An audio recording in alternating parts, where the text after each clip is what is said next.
She called me fat when I was 10 in front of my entire family. She said it again when I was 32, holding my newborn. But the last time, I didn't say a word. I just handed her a pair of pants and let the look on her face do the talking. If you've ever been body shamed, underestimated, or made to feel less than, especially by someone who should love you the most, this story is for you. Stick around, because this revenge is subtle, but oh so satisfying. Hi, my name's Emelia. I'm 38 years old now, and for most of my life, I didn't own my body. My mother did. Let me take you back to when it all started. I was just 10 years old when I got my first period. 10. A child. I was developing early, hips, chest, everything, and it freaked my mom out. She didn't see me as a girl growing up. She saw me as fat. You're too young to be filling out like this, she said, squinting at my body like it had betrayed her. Instead of taking me to a pediatrician or talking about what was happening, she marched me to the store and bought me clothes from the chubby girls section. I still remember that first pair of pants. Navy blue, elastic waistband, labeled XL. I was 10. I didn't cry in front of her. I learned early that tears gave her more ammunition. But that night, in my room, I folded up the pants, shoved them under my bed, and cried into a pillow until I fell asleep. Growing up in that house meant one thing: my body was never mine.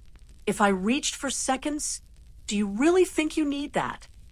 If I ate salad, oh, now you're trying? Good for you. I could never win. Family gatherings were the worst. She'd pinch my arm in front of relatives, laugh, and say, "Look at these cheeks. She eats like a lumberjack." I'd laugh along, because what else could I do? By the time I hit high school, I was a full-blown calorie-counting, self-loathing, mirror-avoiding girl. College gave me some space, physically, but mentally, the voice in my head was hers. Every time I looked in the mirror, I heard her. Even when I married David, sweet, kind David, I still couldn't fully shake her off. 2 pregnancies later, and my body wasn't just heavier. It was a war zone. Stretch marks, loose skin, exhaustion. And that's when she struck hardest. "You've really let yourself go," she whispered during a baby shower. David's too nice to say anything.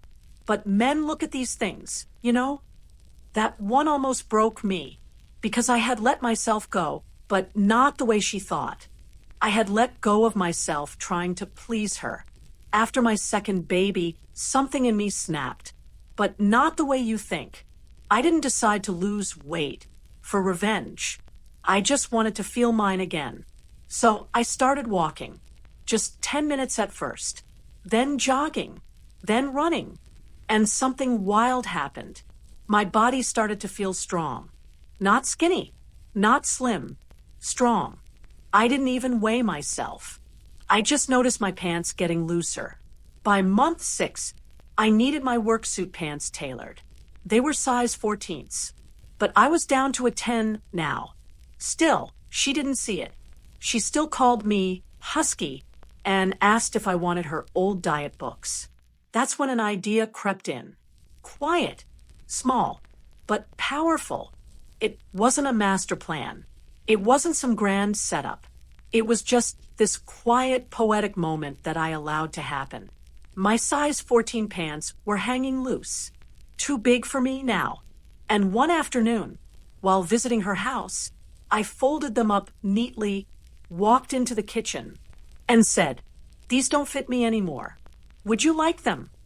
No sarcasm, no smirk, just calm, innocent delivery. She blinked, surprised. She was proud of being a slim 14. She always made a point to say it around family. "Well, I suppose I could try them on," she said. She took them, disappeared into her room. I sipped tea and waited. 5 minutes later, she came back out. Her face was pale. Her lips were tight, and the pants were back in her hands. "They didn't fit," she muttered. "I guess I'm bigger than I thought." I said nothing, just nodded softly. But inside, it was like my bones were glowing. She didn't explode. She didn't lash out. That wasn't her style. Instead, she sat across from me, strangely quiet, stirring her tea like it held answers. And for the first time in my life, I saw her not as a villain, but as someone terrified of her own reflection. Maybe she had been projecting all along. Still, I didn't feel pity. I felt peace. Because that day, I reclaimed something she'd stolen from me years ago.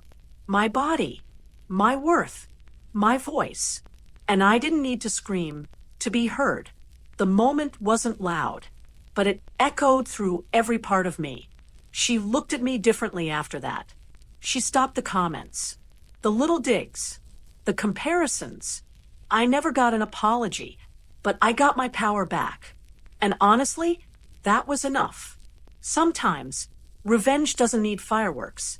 Sometimes, it just needs a zipper that won't close. If someone's made you feel small your whole life, remember this. You don't need to prove anything. But if the chance comes along to let them see the truth for themselves, let them try on the pants. Let them figure out what no words could ever say. If this story hit you in the gut or the heart, smash that like button and tell us in the comments. What's the most silent revenge you've ever witnessed?